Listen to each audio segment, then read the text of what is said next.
자, 저희가 온라인 사진 편집기 픽슬러에 대해서 알아보도록 하겠습니다. 먼저 웹 브라우저를 열으시고 검색창에 픽슬러라고 입력을 하셔서 검색을 해보도록 하겠습니다.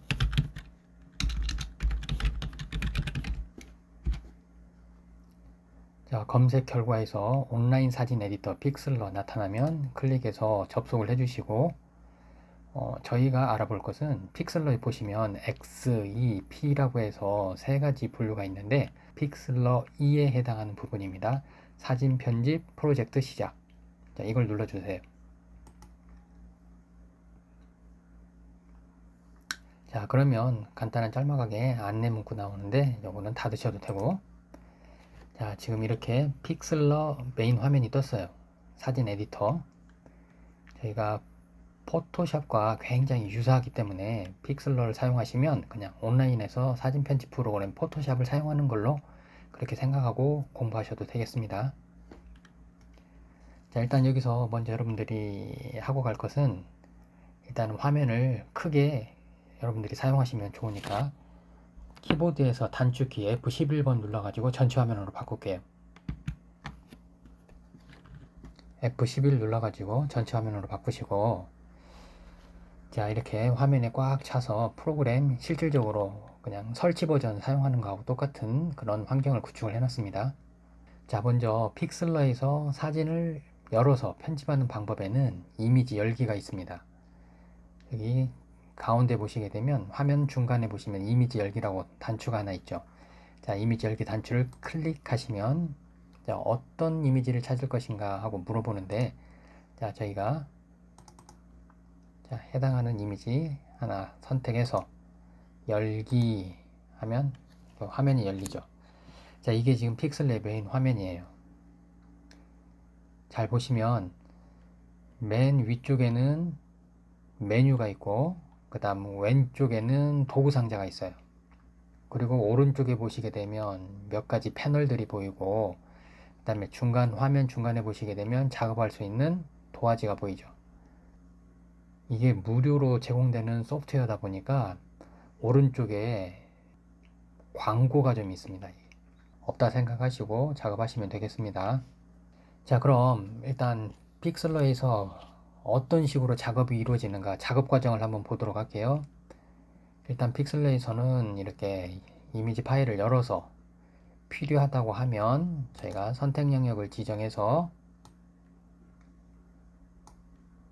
해당 선택 부분을 이동을 해서 잘라내기도 하고 도화지를 만들어서 새로운 이미지로 옮길 수도 있어요. 자, 도화지의 크기를 800에 800으로 백그라운드는 흰색으로 생성해서, 자, 금방 열었던 요 그림을 복사해서 붙여넣기 해가지고 이미지를 합성할 수가 있겠죠. 자, 그런 다음에 파일 메뉴 가시면 자, 이거를 저장하는 부분 있죠. 자, 여기 저장하는 방법에 JPG라고 하는 것은 일반 여러분들이 보실 수 있는 이미지 포맷이고, 그 다음에 포토샵 고유 포맷처럼 픽슬러도 고유 포맷이 있어서 편집하는 내용을 다 저장을 하시려고 그러면 맨 아래쪽에 있는 픽슬러 고유 포맷으로 저장을 해주시면 돼요. 자, 지금은 그냥 연습 삼아서 JPG로 저장한다고 해볼게요. 자, 다른 이름으로 저장. 자, 그러면 어디에 저장할 거냐 물어보게 되죠. 자, 그러면 바탕화면에 픽슬러 01번에다가 무제란 이름으로 저장. 그러면 이제 이 이미지가 저장이 된 거예요. 자, 제가 이거 닫고, 자, 이미지 열기 해서, 자, 바탕화면 픽슬러 1번에 무제라고 하는 그림 있죠? 자, 잘 저장이 된 거 확인했고, 자, 그림 한번 열어볼게요. 열기. 자, 그랬더니 그대로 나오죠. 저희가 이제 포토샵을 뭐 공부해 보신 분도 있고, 그렇지 않으신 분도 있겠지만, 그냥 인터넷 기반 포토샵이다. 이렇게 생각하시면 돼요.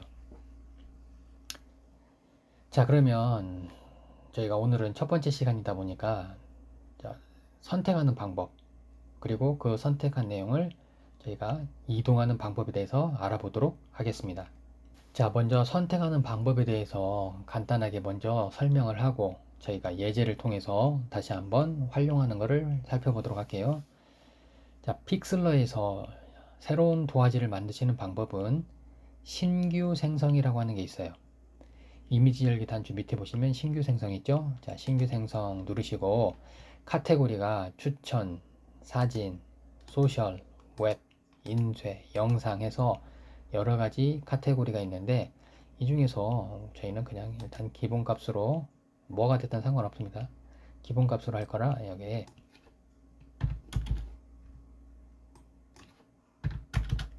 크기를 저희가 임의적으로 지정을 해서 할게요. 자, 그리고 도화지도 밑에 보시게 되면 배경색을 흰색으로 해서 연습하는데 눈에 좀 잘 띄게 배경색 흰색으로 골라서 생성하시면 이렇게 흰색 도화지를 만들 수가 있어요. 자, 이렇게 흰색 도화지가 만들어지고 나면 일단 가장 먼저 해볼 것이 선택이라고 하는 건데 선택의 의미가 뭐냐면 선택을 하면 그 선택 영역 안에만 작업을 하겠다 하는 뜻입니다. 자, 제일 위에 보시면 화면 인터페이스 설명했었죠. 제일 위에 보시게 되면 메뉴들이 있어요. 왼편에 보시면 도구 상자, 오른편에 보시게 되면 패널들이 있다고 그랬죠. 자, 그리고 여기 중앙 부분에 보시게 되면 도화지.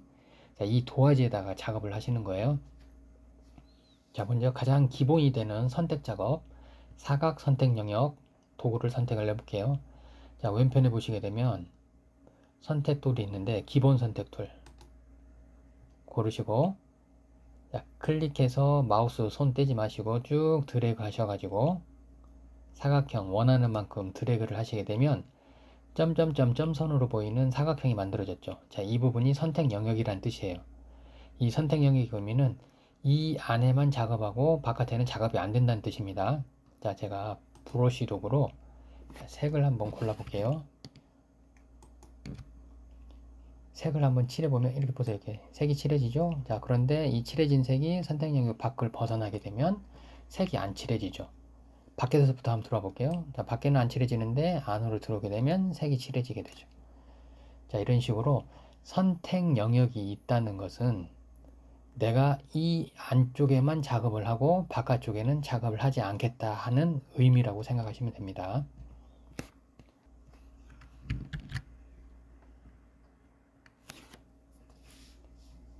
자, 왼편에 보시게 되면 사각 선택 툴, 기본 선택이라고 해서 사각 선택 툴이 있는데 자, 이 사각 선택 툴은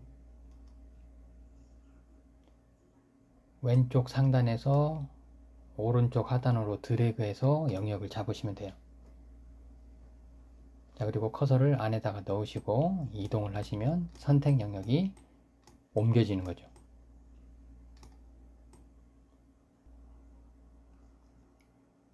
다시 한번 자, 선택 메뉴에서 선택 해제하시고 자, 사각형 모양으로 선택을 하실 때에는 직사각형 모양 선택하시고 타입에서 드래그 하면 사각형 모양 그 다음에 타원 모양 선택하시고 드래그 하시면 원형으로 선택 영역을 만들 수가 있죠. 기존의 선택 영역을 만들어 놓고 자, 제가 옆에 이동해서 새로운 선택 영역을 만들면 기존의 선택 영역이 없어지고 가장 마지막에 선택한 영역이 남아요. 이게 기본값인데 위에 모드를 보게 되면 새로운 선택으로 되어 있기 때문에 이런 현상이 나타나는 거예요. 만약에 제가 기존의 선택 영역을 그대로 두고 오른쪽에 새로운 선택 영역을 만들고 싶다 그러면 위에 선택 영역의 모드를 선택 추가로 변경하시고 드래그를 해보시게 되면 기존 선택 영역은 그대로 두고 또 새로운 선택 영역이 추가로 만들어지죠. 자, 한 번 더. 자, 제가 지금 현재 추가 상태죠. 이 상태에서 두 개의 선택 영역을 이어주는 새로운 영역을 만들게 되면 자, 이렇게 영역이 합쳐지게 되죠. 자, 이번엔 반대로 빼기도 할 수 있습니다. 위에 선택 영역 모드에 가서 선택 제거라고 하는 빼기 모드를 선택하시고 제가 선택 영역을 지정해서 기존 선택 영역과 새로 만드는 영역을 교차를 시키게 되면 교차된 부분이 빠져요. 만약에 선택 영역에 구멍을 뚫고 싶다 그러면 안쪽에 들어가서 드래그 하시면 구멍이 뚫리죠. 자, 이렇게 해서 선택 영역을 만드는 방법엔 항상 새로운 선택 영역을 만드는 거, 기존 선택 영역에 추가하는 거, 아니면 기존 선택 영역에서 교차된 부분을 빼는 거, 이렇게 해서 세 가지 모드가 있다는 거, 이거를 좀 여러분들이 기억하시면 좋겠습니다. 자, 이렇게 해서 일단 기본 형태인 사각형과 타원 살펴봤고, 자, 그다음에 불규칙한 형태의 선택 영역을 만드는 방법을 살펴볼게요. 자, 그거는 바로 올가미 도구예요. 자, 선택 영역 중에 올가미 도구가 있는데, 올가미 도구 선택하시고, 자, 마우스 클릭해서 원하는 대로 움직여 보시게 되면, 자, 이렇게 제가 울타리를 만들면, 자, 이 모양대로 선택 영역이 만들어지죠. 불규칙한 형태의 선택 영역을 만든 거예요. 선택 제거하고, 자, 이번에는 제가 불규칙한 형태를 만들지만 직선 형태대로 만들고 싶다 그러면 위에 타입을 보시게 되면 다각형 올가미가 있어요. 다각형 올가미는 선택 영역을 만들 때 이렇게 직선 형태대로 선택 영역을 만들 수가 있어요. 끊고 싶은 자리에서 더블 클릭하시면 시작과 끝점이 이어지면서 닫혀있는 형태의 모양을 만들게 됩니다. 자, 타입에서 세 번째 보시게 되면 베지어 곡선이라는 게 있는데, 자, 이거는 다각형 올가미는 직선 형태대로 만들어졌는데, 이 베지어 곡선은 제가 임의의 형태를 만들면서 곡선 형태대로 만들 수 있는 거예요. 자, 그게 무슨 말이냐면, 한 점 찍고 이동해서 클릭한 다음에 휘어주고, 한 점 찍고 휘어주고, 한 점 찍고 휘어주고, 한 점 찍고 휘어주고, 자, 이런 식으로 곡선 형태를 제가 임의적으로 구부려서 원하는 만큼 공유를 만들어서 선택 영역을 만들 수 있다는 뜻이죠. 자, 그리고 타입에서 마지막으로 자석이라고 하는 게 있는데, 이 자석은 자동으로 경계 영역을 추적해서 경계 영역을 쉽게 딸 수 있게끔 지원해 주는 건데, 자, 이거는 이미지가 좀 있어 줘야 됩니다. 자, 그래서 이미지가 있다고 가정을 한번 해볼게요.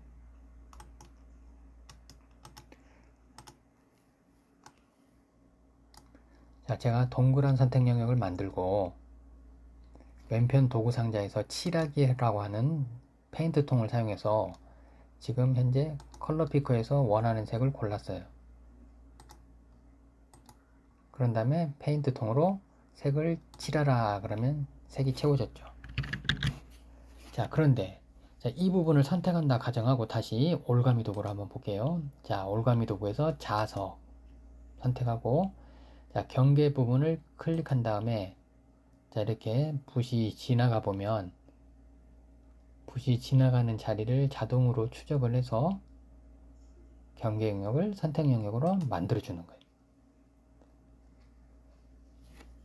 자, 이게 올가미 도구에서 자석 올가미라고 하는 겁니다. 자, 선택 해제하고, 자, 선택 영역의 마지막으로, 자, 이번에는 마술봉이라고 하는 게 있는데, 이 마술봉은 제가 찍은 점의 색상을 한 번에 선택해 줘요.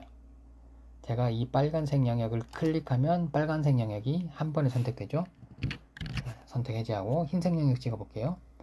마술봉으로 흰색 영역을 클릭하면 흰색 영역이 한 번에 선택되죠.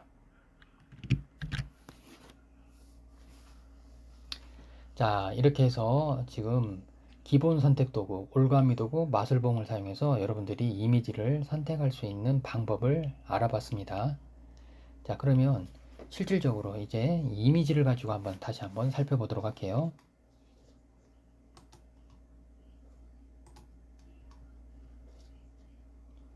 자, 픽슬러에서 이미지 열기 해가지고 이미지를 한번 열어보도록 할게요.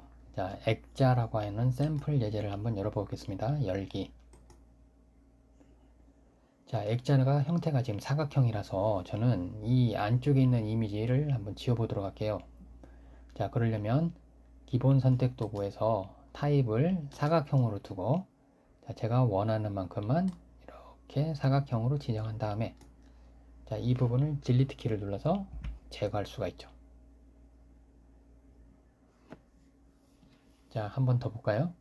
파일 메뉴에서 열기 실행해서 축구공 이미지를 한번 열어볼게요. 자, 다시 한번 이 축구공을 한번 선택을 해볼게요. 자, 기본 선택 도구에서 타입을 보시게 되면 여기 타원이라고 있죠? 자, 이 타원 도구를 가지고 왼쪽 상단에서 오른쪽 하단으로 드래그해서 원형 선택을 한다 그랬어요. 자, 그래서 이 축구공을 감쌀 수 있는 사각형을 생각하시고, 자, 왼쪽 상단에서 오른쪽 하단으로 드래그 해가지고 선택 영역을 만드는 거죠. 위치가 좀 안 맞았으면 이동, 커서를 선택 영역 안에다 놓고 이렇게 움직일 수가 있죠. 자, 이동해서 크기 다 맞추시고 나면 한번 지워볼게요. 키보드에서 딜리트 키 누르면 지워지죠. 자, 이런 식으로 저희가 어느 특정한 부분을 선택할 때 기본 선택 도구로 사각형 선택툴과 타원 선택툴이 있다.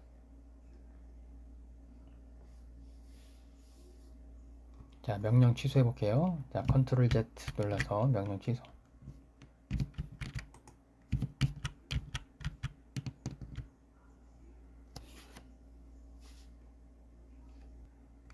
명령 취소해서 처음으로 되돌리고, 자, 지금 올가미 도구를 사용해서 저희가 특정한 부분을 선택을 해볼 건데, 자, 기본적으로 올가미 도구 선택하시고 자유형 클릭해서 드래그를 하시게 되면 이렇게 원하는 모양을 선택할 수 있죠. 자, 그런 다음에 왼쪽 도구 상자에서 순서 도구라고 되어 있죠. 자, 이거는 이동이라고 생각하시면 돼요. 자, 이 이동은 선택 영역을 옮기는 거예요. 클릭해서 드래그 하시면 그림이 이동하죠. 올가미 도구에서 다각형 올가미를 선택해 보도록 하겠습니다. 자, 원하는 위치 가서 첫점 클릭, 꼭지점 클릭, 꼭지점 클릭, 끝나는 점에서 따닥 더블 클릭하시면 시작과 끝이 만나면서 선택 영역이 만들어지죠. 자, 이 부분 키보드에서 딜리트 하시면 지워지죠.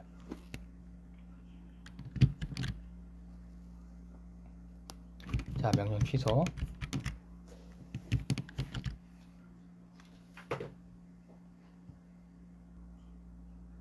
자, 이번에는 배지어 곡선 살펴볼게요. 자, 축구공 영역에서 올가미 도구를 사용해서 배지어 곡선을 써보겠다 했죠. 자, 지금 이 축구공에 원이라 생각을 하고 4분의 1점 꼭지점 찍고, 그 다음에 왼쪽 클릭하고 구분해 주세요. 그 다음에 아래쪽 클릭하고 구분해 줘요. 그 다음에 오른쪽 클릭하고 구분해 줘요.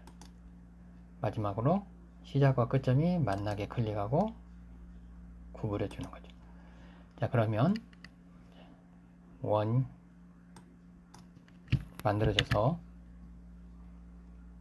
축구공을 쉽게 선택을 하실 수가 있겠죠. 자, 다음으로 자석 올가미를 사용해 보도록 할게요. 자, 자석 올가미 선택하시고 축구공의 가장자리 테두리 선을 클릭을 하신 다음에, 자, 이게 지금 붓이다 생각하고 가장자리 부분을 쭉 문질러서 지나가면 자동으로 경계 영역을 추적을 해서, 자, 시작과 끝이 만나면 클릭해 주시게 되면 선택 영역이 만들어지죠. 자, 자동으로 계산한 것이 항상 깔끔하게 잘 떨어지는 것이 아니기 때문에 오히려 아까 수작업을 한 것보다도 약간 좀 질이 떨어져 보이긴 하네요. 자, 이건 여러분들이 필요한 상황에 맞춰서 쓰시면 되겠습니다. 자, 다음으로 마술봉 한번 써보도록 할게요. 자, 파일 메뉴에서 이미지 열기 하시고, 자, 해변 열어볼게요. 자, 지금 시원한 바닷가 사진이 있는데, 자, 하늘을 보시면 푸른 하늘이 있어요. 마술봉 도구를 사용해서, 자, 하늘을 클릭을 하시게 되면, 자, 하늘의 파란색 부위가 한 번에 선택이 되죠. 자, 그런데 이렇게 선택이 되는 이 선택 영역의 범위는 위에 허용값이라고 하는 게 있는데, 이 허용값이 크면 한 번에 선택되는 영역이 크고, 허용값이 작은 경우에는 한번 클릭했을 때 선택되는 영역이 작아요. 자, 한번 수치값을 바꿔볼게요. 자, 허용값을 제가 5로 바꿨습니다. 자, 그런 다음에 똑같은 하늘을 클릭을 하면 선택 영역이 적게 잡히죠. 자, 선택 제거하고 다시 허용값을 100으로 줬어요. 그런 다음 똑같은 하늘을 찍어보게 되면 선택 영역이 많이 잡히죠. 자, 이런 식으로 마술봉을 사용할 때에는 클릭한 점과 유사한 색상을 한 번에 선택을 해주는데 그 선택하는 영역의 범위는 허용값을 사용해서 조절을 하실 수가 있다는 것을 알고 계시면 됩니다. 자, 기본값은 32. 자, 하늘 클릭해보면 자, 하늘이 이렇게 선택이 되죠. 자, 이렇게 해서 오늘은 저희가 선택과 관련된 부분들을 다 살펴봤습니다. 여러분들이 이미지 편집 작업을 하시려고 그러면 선택이 가장 기본이기 때문에 이 선택에 대해서 연습을 좀 많이 해주시면 이 포토샵 작업을 쉽게 하실 수가 있습니다. 자, 오늘은 여기까지 할게요. 수고하셨습니다.